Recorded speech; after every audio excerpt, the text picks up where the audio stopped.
Welcome back to Brands Hatch, everybody. It's our second Ginetta race of the day, and this time it's the turn of the drivers in the Protyre Motorsport Ginetta GT Championship to take centre stage for their first of two races this weekend. The majority of rounds this year switching from triple to double headers with the introduction for 2025 of the new 40-minute pit stop race format. That coming tomorrow on the Sunday. The Saturday is your traditional 20-minute sprint, and we've got a good grid of cars and drivers assembled to hopefully put on a show for us here this afternoon around one of the great circuits in the United Kingdom, the Brands Hatch Grand Prix circuit, and in these V8-powered beasts provided by Ginetta. I'm sure it's an absolute thrill ride. We're getting down to the business end of the championship as well. Just 4 races left now in the 2025 campaign, and Archie Clark leads the way once all of those pesky drop scores are calculated by a fairly healthy margin, actually. Over 40 points he is clear of Nick White and Harry Gamble, who themselves are separated by only a point. And in fact, it's only 2 more points back to Robert Cronin in 4th. So if nothing else, we've got an entertaining scrap for 2nd in the championship in the offing. But you never know. 4 races is more than enough time for things to change. And this circuit has a habit, doesn't it? We've seen this over the years of throwing up a few surprises. So let's wait and see what happens over the 2 races here this weekend. It was Jack Collins who set the fastest lap time in qualifying earlier on this morning. So his number 12 machine, which is run by the E3 Sport squad, will line up on the pole position. There it is, the red and black E3 Sport car. Not familiar E3 Sport colours, those, but a good-looking car, alongside another one of the more distinctively liveried machines, Cameron Pratt-Thompson, with one of his best qualifying, in fact, maybe his absolute best qualifying effort of the season so far. The SVG Motorsport run driver lining up on the outside of row number 1. Cameron with only 1 podium finish to his name so far in 2025. And that came in the, I believe, the pit stop race last time out. No, in fact, sorry, I beg your pardon, it came at Silverstone earlier in the year, where I think he notched up a 3rd place finish. So Cameron Pratt-Thompson with 1 podium finish to his name. Could today be the day maybe that he gets his first win in the category? Well, to do so, he will have to find a little bit more speed than he had in qualifying this morning. Half a second, in fact, nearly 0.6 of a second slower than the pole sitter, Jack Collins, was Cameron Pratt-Thompson. And similar sort of margin, really, to the gap that James Nicholas had over Jamie Cordell in the GT Academy qualifying session. We saw that was a little bit closer once we got into the race. So there is a possibility, isn't there, that Cameron Pratt-Thompson could give Jack Collins a run for his money. Then from row 2, you get the championship leader, Archie Clark. Now, Archie, throughout the course of the season, hasn't always had the best qualifying sessions, but always seems to emerge as one of the front runners by the end of lap 1. A very, very good starter is Archie Clark, and he will need to try and deliver another good start here today to get himself into contention for the win. So the Ginetta's on track in the pit lane. One of the British GT Mahiki Racing Ginettas being recovered. That has always been the path with the Ginetta racing categories, that you come into Ginetta with one of their several one-make racing championships. Of course, if you're a teenager, you come into the Junior Championship. If you're slightly more mature but brand new to racing, you've got the GT Academy, and then the GT Championship has sort of become the pinnacle now of Ginetta one-make racing. If you're winning races and fighting for championships in this category, there's a very good chance you'll find yourself perhaps on the British GT grid in the near future. And Ginetta, of course, has a presence there in the GT4 category, indeed around the world in the GT4 category. And it's that next obvious step up into proper GT racing, if you like, multi-class GT racing, and Ginetta are able to carry you right the way through your racing career. We've had some incredible talent come through this championship over the years, and you're looking at the latest crop of drivers set to do battle here on the Brands Hatch Grand Prix circuit. The safety car, whoops, now gets off the line. Let's hope that Jack Collins and Cameron Pratt-Thompson have slightly better starts than that in a couple of minutes' time when the race gets underway. The safety car on hand, though, to lead them around on their green flag lap. Of course, it is a rolling start for these cars. That was a lot of smoke that came out of the front of Luke Shaw's car, and his car is going nowhere. So there is drama, I think, for the man who was set. Oh, now he gets going. So perhaps, well, I'm not quite sure what the smoke was all about, but anyway, the car does now burst into life, and the 5th place starter should be able actually to reclaim his 5th place starting position, because he hasn't fallen right to the back of the queue. pretty sure that's still the regulation, that if you fall behind everybody after a drama on the formation lap, then you have to start from the back. But if you don't, you should be able to retake your position. We'll see whether he is familiar with that rule. Yep, nips up the inside of the number 8 machine down at Graham Hill Bend. That's Dominic Paul, so he had almost fallen to the back because Dominic Paul is set to start 14th of 16. How do the rest of them line up? Well, this is how the full grid will look. We've already documented the front couple of rows. Jack Collins and Cameron Pratt-Thompson together on row number 1. Jack Collins also looking for his first win of the season, actually. Archie Clark, the championship leader, starts 3rd alongside Irishman Robert Cronin, 4th in the championship and part of that three-way tussle for the runners-up spot. Then you've got Luke Shaw, the leading AM driver. Now, he is involved in a very close AM championship battle with Ali Jafali. He's got Nick White, though, alongside him on row 3. Alex Duncan and Harry Gamble are next. So Harry Gamble a lot further back than he should be, really. He's one to watch definitely in the Hooch car. Ali Jafali, 2nd of the AM drivers, 2nd in the AM championship, is 9th on the grid alongside Hadley Simpson. And then we start getting into the rest of the AMs. Colin White, Ginetta veteran, starts 11th alongside James Townsend. Oliver Fordham and Dominic Paul together on the 7th and penultimate row of the grid. Right at the back, Emma Tomlinson and James Rowling. All of those back few rows of the grid consist exclusively of AM class drivers. So 20 minutes the distance. I mentioned Luke Shaw, who's involved in this close battle with Ali Jafali. Once the drop scores are calculated, only 4 points is Luke Shaw's advantage over Ali Jafali, but there are a few positions between them on the grid. Luke starts 5th and Ali Jafali 9th on the grid. And remember that in this championship, unlike GT Academy, where you score points based upon your class, GTA or Rookie, here all of the classes, Pro, Pro-Am and Am, are mixed together. So you score points based upon your outright finishing position. So it is actually in the best interests of the AM and the Pro-Am drivers to take the fight to the pros, as we've seen from Harry Gamble, who is 2nd place in the championship overall. So safety car pulls into the pit lane then. It's a rolling start again. Prepare for the V8s to roar. All 16 of them then as they head towards Paddock Hill Bend. It is Jack Collins and Cameron Pratt-Thompson who share the front row. And keep an eye on the championship leader, Archie Clark, from 3rd on the grid, looking to try and add to his wins tally. Away we go then. Good start made by Robert Cronin. Look, he makes it 3 wide for the race lead, but not really for the race lead, actually, because Collins has the advantage and Clark is into 2nd. So again, Archie Clark with a brilliant start is up a position already. That's Cronin trying to get back to the inside, and Gamble is there in 4th. So Harry Gamble with a really good start. Car number 23, 8th on the grid, 4th by turn number 2, where Cronin is around the outside of Clark and tries to buy himself a ticket to the inside line at Graham Hill Bend. We've got one heading for the barriers in the background. It will be, I think, Archie Clark who hangs on to 2nd. Yes, it is. Cameron Pratt-Thompson, look, has dropped down into 5th position, but Jack Collins has the lead. The spinner, I think, was James Townsend on the exit from Druids Corner. His car on the grass and going nowhere for the time being. Speaking of on the grass, that's Nick White kicking up the dirt coming out of Surtees. It's a very dry and dusty Brands Hatch circuit, which greets the drivers here this afternoon. Jack Collins, though, leaving all of the drama in his wing mirrors. He leads them down through Hawthorne for the first time. To the outside there, Hadley Simpson, and Hadley trying to go right round the outside. Brilliant move that was against the front row starter, Cameron Pratt-Thompson, whose chances of a 2nd season podium look ever slimmer, don't they, by the corner. He's dropping right down the order. I think that's now 5th position, maybe 6th, as they head towards Sheen Curve.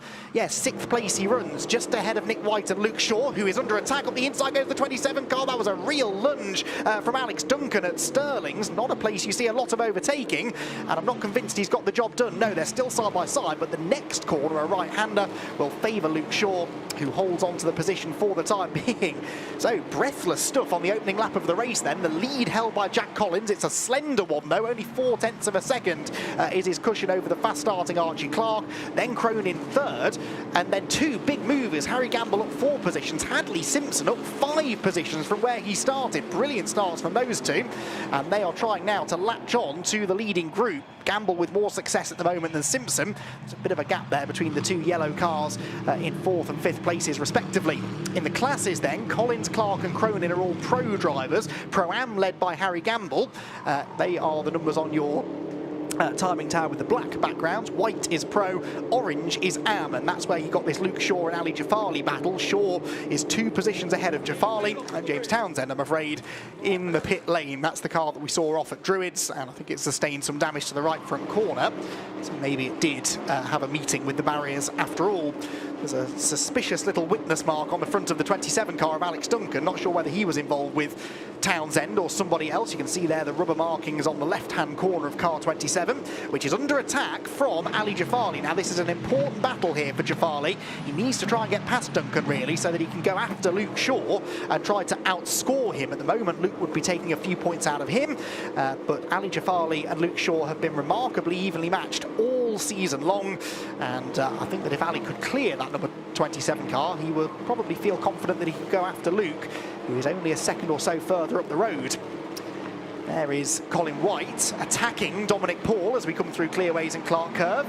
Wonder how many laps Colin White has done of the Brands Hatch circuit, both on the Indy and GP layouts over the years. Enough to know that Paddock Hill Bend is a good place to launch an attack. Look, he dives to the inside, gets to the apex first, and does manage to go through. So Colin White up to 11th position, but crucially third in the AM class. So that's a class podium that he's secured if he can stay there to the flag, which will not be waived for another 16.5 minutes or so. Very early days in this one, and a very frantic opening couple of laps of racing.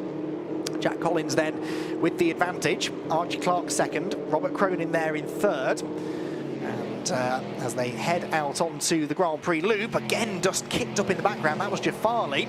Another well-presented car, that, isn't it? I do like the shade of green they've used on the number 63 car. But he's losing time, isn't he, to Luke Shaw, and crucially losing points at the moment. Yes, he's only 4 points back, but that could double by the end of this race, and if it doubles again tomorrow, then all of a sudden he's got it all to do at Donington Park. That looked like Harry Gamble's been off the road, leaves a lot of turf on the circuit, heading through Dingle Dale. And the number 23 car, yes, has really dropped back now from the leading trio, almost actually into the clutches of this next group that we're focusing on now. Hadley Simpson, Cameron Pratt-Thompson, Nick White, Luke Shaw. A quartet of cars that could become a quintet if they latch on to the Pro-Am leader ahead. Across the line go the leading three, and it looks to me as though now Robert Cronin is starting to look the more menacing of those three as he applies some pressure to championship leader Archie Clark. We're on board here with Nick White, the Pro-Am leader, and the second place man in Pro-Am, I should say. Pro-Am leader, of course, is Harry Gamble. Now, he's the man who just made that mistake, so Nick White will have seen that off in the distance and will now believe that maybe he could challenge for a class win. The problem is he's got two pro drivers between him, and this is the fascinating thing about this championship with the mixing of the classes. The cars are identical, it's simply the drivers who are split based upon their experience levels. Nick White, who came up through the GT Academy Championship, of course, with much success, into the Ginetta GTs, and immediately a front runner, contending in the Pro-Am category. And came into the weekend, I believe, second to Harry Gamble in the Pro-Am standings as well. So Nick White will definitely want to try and get one over on Gamble this weekend. Towards Westfield they go. You can really get a glimpse here of how much these cars move around. You can see Nick fighting the wheel there as he turned into the sort of slightly blind, over the crest right-hander. A high-speed sequence of corners out the back here at Brands Hatch. Almost all of them right-handers. Of course, we've got this one here at Stirling's, where the banking is there to catch you and allow you to, again, keep that minimum corner speed up. And then they drop downhill onto the Indy loop. Now, there was a screeching of tyres there. I'm not sure if that was just a lock-up or if someone's visiting the scenery. We'll get to that in a moment or so. The leaders across the line. And Clark and Cronin remaining the closest two cars in that little gaggle. This is for 5th position, Hadley Simpson and Cameron Pratt-Thompson. So Cameron trying to bounce back a little bit from what's no doubt been a disappointing start to the race. That number 39 car, remember, which lined up on the outside of row 1 and just somehow got sort of boxed out through the first few corners. I wouldn't mind taking another look at that, actually, just to see exactly where it all went wrong for him and where it went so right for Gamble and Simpson, who gained, as I said, 4 and 5 positions respectively on that opening lap. Riding on board again with Nick White, though, who's got a grandstand view of this battle, takes a bit of a tighter line there, gets more of the apex at Surtees, and therefore can straighten the car up, get on the power a little bit harder, a little bit earlier, and hopefully carry some momentum down the hill. But he's not close enough to challenge into Hawthorn, which is really just a dab on the brakes, maybe down 1 gear in these cars, and then right foot planted on the throttle again. It's a very high-speed sequence of corners, as I said, but it's not a particularly wide racetrack, so that adds to the challenge. You're carrying speed, but you cannot make even the slightest miscalculation in your line, because a wheel will very easily dip onto the grass, and as we've seen over the years, that can lead to quite a big moment. So it's a high-stakes circuit, this one, and that's why the drivers love it, because it presents a challenge like not many other racetracks out there do. Ali Jafali's challenge at the moment is still finding a way past Alex Duncan, and it's a challenge he's not yet been successful in up to this point. He still is staring at the rear end of the number 27 car. Is there a chance maybe to attack into paddock? No, he thinks not. And so takes the wider line in, tries to get the switchback on the exit. Did look like he was quicker down the hill, but no, Duncan will retain the position. A battle, remember, for 9th place overall, but really this is the man Jafali wants to chase down, Luke Shaw, who is leading in the AM class. Luke Shaw, who is another who came through the Ginetta Academy, GT Academy, and is a very capable driver, as documented by the success that he's had in the AM class, but also it's not been uncommon to see him up there in the top half dozen overall. Cameron Pratt-Thompson, by the way, who we are looking at here from Nick White's view, Cameron Pratt-Thompson being given a track limits warning. This was his start, and you can see he just didn't react very quickly, did he? He got pinched in the middle. That's Luke Shaw trying to get to the inside. He saw off that particular challenge, but just didn't launch well, and then when cars swamped him, he just, I don't think, wanted to take any big risks. He was down to 5th by this point.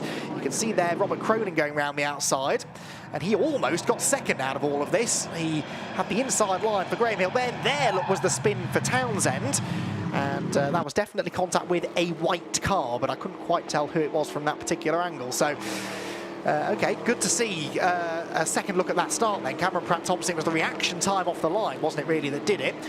And then being stuck in the middle of a 3-wide situation into Paddock Hill Bend on relatively cold tyres, low tyre pressures, it's not a nice place to be. And Cameron Pratt-Thompson, I think, was quite wise there to just try and find himself a gap on the inside and limit the damage as best he could. So this is the fight for 2nd place. Towards the end of that replay, we saw Robert Cronin at this very corner, very nearly taking 2nd place away from Archie Clark, but wasn't quite able to do it. Was that his best chance? Was that his only chance, I wonder, in this race to get 2nd place away from Archie Clark? He'll be hoping not. Archie will be pretty satisfied with this, though, because the only man ahead of him is Jack Collins. He's not a title contender. Jack Collins is 5th on dropped scores coming into this weekend, so he doesn't particularly need to worry about the car ahead. Robert Cronin mathematically is in contention for the championship, but it's a long shot. Oh, that's not the ideal line through Surtees. Crunch into the barriers and nearly over for Oliver Fordham. That was a bizarre moment. He carried far too much speed into the corner. Marshall gives him a thumbs up and relays back to the marshal behind him, the post chief, that driver is okay.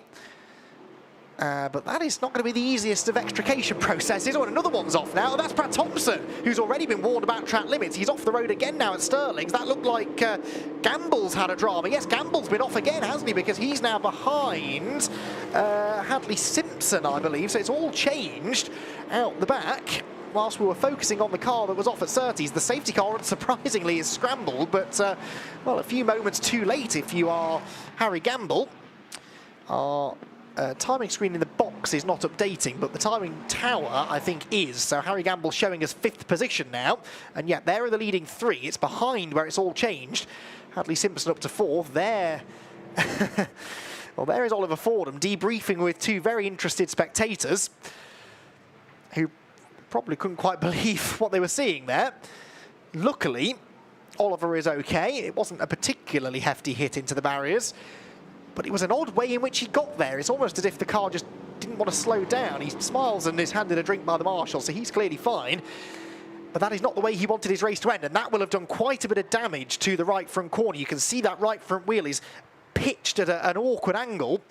It could just be that the steering lock's been forced that way by the impact with the tyre wall, but it may have broken a steering arm. There will be certainly damage to the suspension of some description, maybe radiator as well.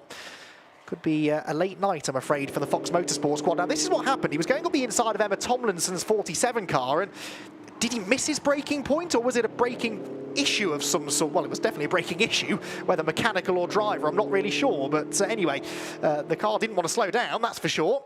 And off he went. Now, this was Gamble. Now, Gamble's already been off the road, I think, hasn't he? Because he's now around the outside of Cameron, down the inside, sorry, of Cameron Pratt-Thompson, who was 2 positions behind him. Cameron finds himself on the dirty side of the road, and you can see the effect that has. The rear of the car sliding out from underneath him. He has to open the steering up to catch the slide, but that then sends him on a trajectory towards the gravel trap.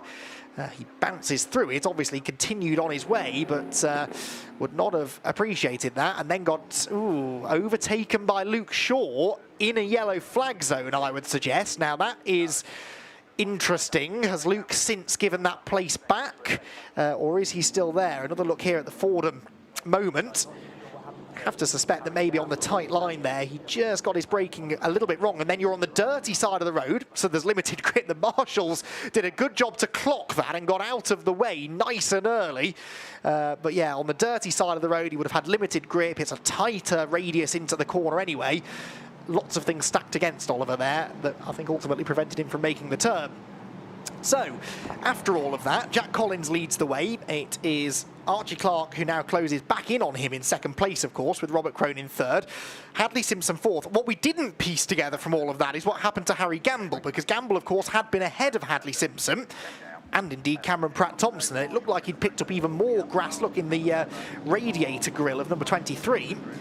So I think he'd been off for a second time out the back. He went off earlier at Westfield slightly, and I wonder whether he'd had another drama at Sheen Curve, which led to that little stack up at Stirling's.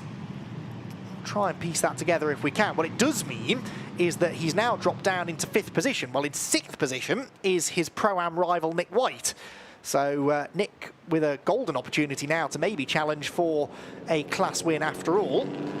Luke Shaw's name suspiciously dropping down the timing tower. That might be a transponder issue. As there, Oliver Fordham's car is recovered. Now, this won't be the work of a moment, because they've got to try and make sure, as best they can, the marshals, that they don't do any further damage to the car in the recovery process. So they can't just drag it off the barriers. They've got to make sure that they do this in as gentle a way as they possibly can. So, tow rope attached. The truck attached at the other end will very shortly reverse backwards and try and relatively gently prise that car away from the tyre wall, but this will be at least 2 laps behind the safety car, I would have thought. The good news is, once they've got it out of the gravel trap, they should be able to just drag it back to the paddock. There's a back entrance to the paddock just on the entry to Surtees, so it's not a long way that they've got to tow the car, but if it's got suspension damage, they might not be able to tow it at all. They might have to get a flatbed truck out there, so we'll see. That will define, I think, how much more racing we get out of this one. There's been lots to talk about, hasn't there, in this first Protyre Motorsport Ginetta GT Championship race of the weekend. There's Ali Jafari still staring at the back of Alex Duncan's car. Now, is Luke Shaw still there? Because he has dropped down to 14th on the timing tower. No, he is still there, car 21, so it's a transponder issue. So Ali Jafari, as much as he wishes he was, is not leading in the AM class. It is still his title rival Luke Shaw. Of course, if we do go racing, it's another chance for James Townsend in that number 3 car to get back into the race. Oh, it's not a pretty sight, is it? As a whole load of gravel is scooped up in the rear diffuser of the number 4 car. Now, they've obviously assessed that that steering and front suspension is not too badly damaged, so they have been able to drag the car most of the way back, although intriguingly not all the way out of harm's way. So it will still be another minute or so, I think, before the track is clear up there. So 3.5 minutes to go. Realistically, if we go racing this time, we're going to have a 1-lap shootout, I think, aren't we? So Jack Collins won't be relishing that idea, although he'll be grateful it's only 1 lap rather than 2 or 3. Because Archie Clark, I'm sure, will be on his toes, having made a good initial start to the race. He'll now really want to try and have a pop at Jack if he can. There's discussion going on now as to how best to complete this recovery process up at Surtees. There will be a reason that they haven't dragged the car all of the way out of the way. It may well be that that damage to the right front corner is preventing that, I'm not sure. In the meantime, drivers weave around to generate some heat in the tyres. Slick tyres, of course, slick Pirelli tyres on the Ginetta G56s. The V8 GTP8, as it's called, the 8 for the V8 engine that powers these cars. Proper racing cars, relatively close actually to a full-blown GT4. In fact, a little bit more powerful, I seem to recall being told at the start of the year. So they're proper beasts. They're not easy cars to drive, but they're fun to drive. They don't have a huge amount of aerodynamics. Obviously, they have the big rear wing, but they don't have front splitters, fancy front splitters on the cars. The rear diffuser is fairly basic, and that's all designed to allow for close racing. And we have seen that this year at all of the tracks that we visited, really. Not a huge amount of dirty air for drivers to worry about. They've been able to race bumper to bumper pretty frequently, and it's been very entertaining to watch. Now, are we going to get a bit more of that bumper to bumper racing this afternoon, or are we going to see the safety car stay out for another lap? If it does, then I fear that will be any chance of any more racing gone. Yeah, lights still out for the time being. It could be a very late call to get it into the pit lane. Yes, lights have gone out, so it is a late call, but that's good news. We will have a one-lap shootout here, and Jack Collins has Archie Clark latched onto his rear bodywork as they head down into Clearway's corner. Archie is not going to allow Jack Collins to get the jump on him. Well, actually, Jack has timed that restart quite well. He accelerated just before the apex at Clearways, and that just caught Archie Clark on the hop slightly. Nick Whitelock in the background is challenging Harry Gamble for the Pro-Am lead. That's the closest battle. 5th and 6th they run into Paddock Hill Bend, and Nick White goes to the outside line. Oh, Gamble's not going to like that. Squeezes him out wide. That might open the opportunity for a switchback for Nick White. I think it has. He's up the inside. Is he? No, not quite got the overlap. And Harry Gamble is able to get across to cover the inside into Druid's corner. Nick says, OK, I'll try around the outside instead. That still doesn't work. And Harry Gamble, for the time being, retains the class lead. There's a big lunge up the inside from Nick White, though. There's contact at Graham Hill Bend. Off exit stage right goes Harry Gamble, and the man who has led the class all race long is now right at the back of the pack. That was a big lunge from Nick White, a slightly un-Nick White-esque lunge, really. He's not normally the kind of driver to go for those big sends on the inside, but hey, he saw his chance, he knew he had to go for it, and he's got the class lead away. I'm sure Harry Gamble will have his own opinions on how that panned out, but for the time being at least, Nick White is the class leader. At the front of the field, Jack Collins retaining roughly the advantage I think that he had at the start of the lap.